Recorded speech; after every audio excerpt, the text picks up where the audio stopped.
7월 4일 월요일입니다. 오늘 우리에게 주시는 하나님의 말씀은 마태복음 14장 22절에서 36절까지 말씀입니다. 함께 읽겠습니다. 예수께서 즉시 제자들을 재촉하사 자기가 무리를 보내는 동안에 배를 타고 앞서 건너편으로 가게 하시고 무리를 보내신 후에 기도하러 따로 산에 올라가시니라. 저물매 거기 혼자 계시더니 배가 이미 육지에서 술이나 떠나서 바람이 거스름으로 물결로 말미암아 고난을 당하더라. 밤 사경에 예수께서 바다 위로 걸어서 제자들에게 오시니 제자들이 그가 바다 위로 걸어오심을 보고 놀라 유령이라 하며 무서워하여 소리 지르거늘 예수께서 즉시 이르시되 안심하라 나니 두려워하지 말라. 베드로가 대답하여 이르되 주여 만일 주님이시거든 나를 명하사 물 위로 오라 하소서 하니 오라 하시니 베드로가 배에서 내려 물 위로 걸어서 예수께로 가되 바람을 보고 무서워 빠져가는지라 소리 질러 이르되 주여 나를 구원하소서 하니 예수께서 즉시 손을 내밀어 그를 붙잡으시며 이르시되 믿음이 작은 자여 왜 의심하였느냐 하시고 배에 함께 오름에 바람이 그치는지라. 배에 있는 사람들이 예수께 절하며 이르되 진실로 하나님의 아들이로소이다 하더라. 그들이 건너가 게네사렛 땅에 이르니 그곳 사람들이 예수이신 줄을 알고 그 근방에 두루 통지하여 모든 병든 자를 예수께 데리고 와서 다만 예수의 옷자락에라도 손을 대게 하시기를 간구하니 손을 대는 자는 다 나음을 얻으니라. 아멘.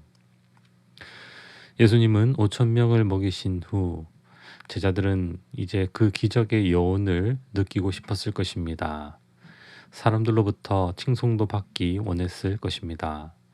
그런데 오늘 본문을 보면 예수님은 곧바로 제자들을 재촉하셔서 배를 타고 건너편으로 가게 하셨습니다. 여기서 재촉하다는 동사는 아주 강한 동사인데 억지로 시키다, 강요하다라는 의미를 가지고 있습니다.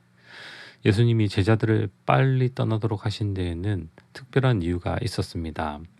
요한복음 6장 14절 15절을 보면 이제 무리들이 예수님을 억지로 임금으로 왕으로 삼으려 했기에 무리들을 보내시고 제자들을 재촉하여 배를 타고 건너편으로 가게 하신 것입니다. 예수님은 지금 십자가의 길을 가심으로 하나님의 뜻을 이루기 위해 이 땅에 오셨는데 무리들의 반응은 큰 방해가 되었습니다. 그래서 예수님은 무리들도 보내시고 제자들도 그런 영향을 받지 않도록 재촉하여서 배를 타고 건너편으로 가게 하신 것입니다. 그리고 예수님은 무리를 떠나 홀로 기도하셨습니다. 예수님은 무리들의 칭송을 따르지 않으시고 하나님의 뜻에 온전히 순종하시기 위해 그 열광의 자리를 피하셔서 홀로 하나님께 기도하러 가신 것입니다.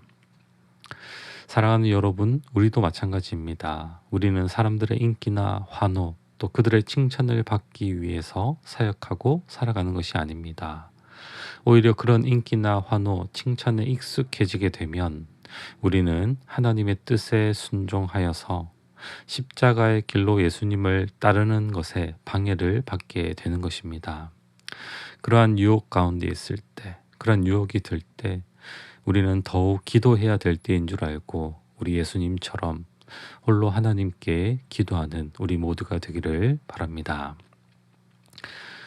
예수님이 기도하시는 동안 제자들은 배를 타고 갈릴리 바다를 건너고 있었습니다.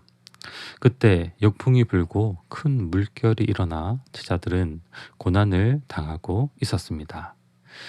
지금 제자들은 오병이어의 기적의 현장에 있었고 그 오병이어를 10,000명이 넘는 사람들에게 다 나누어 줘야 하는 사역으로 꽤나 지쳐 있었을 것입니다. 그때 예수님이 재촉하여 제자들의 배를 태워 또 가게 하셔서 바다에서 또 힘든 상황을 맞이했습니다. 거기에다가 지금 역풍이 불고 큰 물결이 일어나 큰 고난을 당하고 있는 정말 생명까지 위태로운 상황이 지금 상황인 것입니다. 그런데 그런 고난의 현장으로 보내신 분이 지금 누구이십니까? 네, 바로 예수님이십니다. 제자들이 그렇게 고난당하도록 보내신 분이 바로 예수님이시죠. 예수님은 제자들이 바다에서 고난당할 것을 아시면서도 제자들을 바다로 보내신 것입니다. 예수님은 제자들에게 고난을 허락하시는 분이십니다. 우리는 주님이 우리에게 고난을 주시는 이유를 알고 있습니다. 바로 우리가 더욱더 온전한 믿음을 가지도록 우리의 믿음을 성장시키기 위해 우리에게 고난도 주시는 것이죠. 우리는 고난을 통해 우리 믿음이 온전해진다는 것을 알고 있는 자들입니다. 그렇게 고난을 주시는 주님의 뜻을 안다면 우리에게 고난은 더 이상 고난이 아니며 고난 당할 때에도 주님을 신뢰하며 따를 수 있는 것입니다. 고난 중에서도 주님을 신뢰하는 은혜가 우리 모두에게 있기를 축복합니다. 그리고 밤 사경이 되었습니다. 그때까지 제자들은 역풍과 물결과 큰 풍랑에 사투를 벌이고 있었을 것입니다. 밤 사경은 새벽 3시에서 6시까지를 가리키는데 그때 예수님은 바다 위를 걸어서 제자들에게 오십니다. 제자들이 그 모습을 보고 놀라 유령이라 하며 무서워하며 소리를 질렀습니다. 사실 제자들의 이러한 반응은 전혀 이상한 일이 아닙니다. 밤 사경이면 아주 깜깜하고 또 그 밤 사경의 바다 위에 사람 같은 형체가 걸어서 오니까 유령이라고 놀랄 수밖에 없는 그런 상황이죠. 그렇게 무서워하는 제자들에게 예수님은 즉시 말씀하십니다. 27절 말씀입니다. 함께 읽겠습니다. 예수께서 즉시 이르시되 안심하라 나니 두려워하지 말라. 나니까 두려워하지 말라 안심하라 말씀하신 것이죠. 조금 전에 저녁에 오병이어로 5,000명을 먹이신 분, 그리고 바다를 향해 항해를 명하셨던 분, 그분이 말씀하시는 것입니다. 나니 안심하고 두려워하지 말라.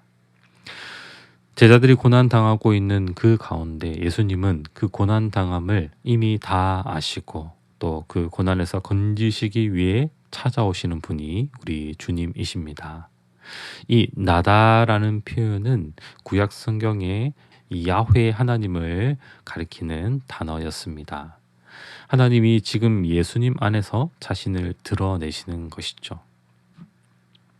그리고 그 바다 위를 걸어 오셨다는 것은 자연을 다스리시는 그 하나님이 바로 우리 주님임을, 예수님임을 우리에게 알려주는 것입니다. 그때 베드로가 나와서 말씀합니다. 주님이시거든 나를 명하사 물 위로 오라 하소서. 지금 베드로는 예수님이 주님이신지 아닌지 시험하기 위해서 한 말이 아니고 예수님이 물 위로 걸어오신다는 사실에 자신도 용기 있는 요청을 한 것입니다. 주님이 안심해라 두려워할 것 없다 이렇게 말씀하시니까 그럼 주님 저에게도 명하시면 저도 물 위로 갈 수 있습니다 라고 고백하는 믿음의 고백인 것이죠. 예수님은 그런 베드로의 요청에 오라 명령하십니다. 베드로는 예수님의 명령, 그 말씀에 의지하여 물에 발을 용기 있게 내디뎠고 물 위를 걸어서 예수께로 갔습니다. 베드로는 예수님이 말씀하시면, 명령하시면 자신도 물 위를 걸을 수 있다고 믿은 것입니다. 그리고 그 말씀을 신뢰함으로 발을 내디뎠고 물 위를 걷게 되었습니다.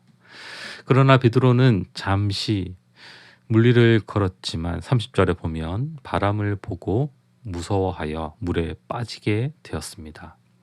베드로는 믿음을 가졌지만 그 믿음이 흔들린 것이죠. 그러나 베드로는 그런 와중에도 소리를 지릅니다. 주여 나를 구원하소서. 그리고 예수님은 즉시 손을 내밀어 붙잡으셨죠. 31절 말씀 함께 읽겠습니다. 예수께서 즉시 손을 내밀어 그를 붙잡으시며 이르시되 믿음이 작은 자여 왜 의심하였느냐 하시고 예수님은 즉시 베드로의 그 부름에 응답하시며 다시 굳건히 주님을 신뢰할 것을 베드로에게 말씀하시는 것이죠. 이런 베드로의 모습을 보며 우리는 우리의 믿음을 떠올리게 됩니다. 예수님을 믿지만 현실의 벽, 현실의 어려움에 부딪힐 때 그 현실이 우리 주님보다 더 커 보일 때가 있는 것입니다. 때로는 그래서 주님의 능력을 의심하게 되는 순간도 있는 것이죠. 그러나 그때에도 우리는 주님을 온전히 신뢰함으로 주님께 나아가야 한다는 것입니다. 주여 나를 구원하소서. 우리가 살아가는 이 땅에서의 삶도 고난과 어려움과 역경의 인생을 우리는 살아가게 됩니다. 그러나 그때에도 우리는 우리 믿음을 흔들리지 않고 우리를 거기서 구원하실 수 있는 분인 우리 주 예수 그리스도 그분만을 신뢰하고 주님을 의지해서 살아가는 것이 굳건한 믿음임을 지금 말씀하고 있는 것이죠. 우리의 믿음이 더욱 온전해지기를, 더욱 굳건해지기를 축복합니다. 예수님이 이제 배에 오르시자 모든 풍랑과 물결이 그쳤습니다. 그리고 배에 있는 사람들이 예수께 절하며 예수님에 대해서 이렇게 고백합니다. 진실로 하나님의 아들이로소이다. 오병이의 사건과 바다 위를 걸어오신 예수님의 모습을 보고 또 그의 명령으로 베드로가 물 위를 걸은 것을 보고 또 배에 오르시자마자 풍랑이 잠잠게 되는 것을 보고 바로 이분이 하나님의 아들이심을 고백하고 있는 것이죠. 그리고 게네사렛 땅에 이르렀을 때 이 예수님이 하나님의 아들이심이 더욱 밝히 드러나게 됩니다. 게네사렛 땅에 이르게 되는데 그때 모든 병자들이 예수께 나옵니다. 그들은 예수의 옷자락이라도 손을 대었을 때 다 나음을 얻은 것이죠. 이것을 볼 때 예수님이 진실로 하나님의 아들이심을 다시 한번 우리에게 알려주는 것입니다. 오늘 말씀을 정리하겠습니다. 예수님은 제자들을 고난의 자리로 인도하시는 분이시며 제자들이 온전한 믿음, 성숙한 믿음을 갖도록 하시는 분이십니다. 예수님은 고난 가운데 찾아오시며 두려워하지 말고 주님을 신뢰하도록 하시는 분이십니다. 예수님은 하나님의 아들로서 모든 병을 치유하실 수 있는 분이십니다. 사랑하는 성도 여러분, 우리도 인생의 여러 고난길에서 온전한 믿음으로 나아가는 복이 있기를 바랍니다. 두려움이 찾아오는 순간에도 우리를 능히 구원하실 수 있는 분, 바로 하나님의 아들 예수 그리스도, 그분을 온전히 신뢰하며 살아가는 우리 모두가 되기를 주님의 이름으로 축복합니다. 기도하겠습니다. 하나님 아버지 감사합니다. 우리를 제자로 불러주시고 우리의 삶을 인도해 주시니 감사합니다. 고난의 순간에도 고난을 허락하신 주님의 뜻을 알아 더욱 굳건한 믿음으로 자라가는 우리가 되게 하옵소서. 풍랑과 역풍이 부는 순간에 고난이 찾아오는 순간에도 우리를 능히 구원하실 수 있는 우리 주님을 신뢰하는 믿음을 허락하여 주시옵소서.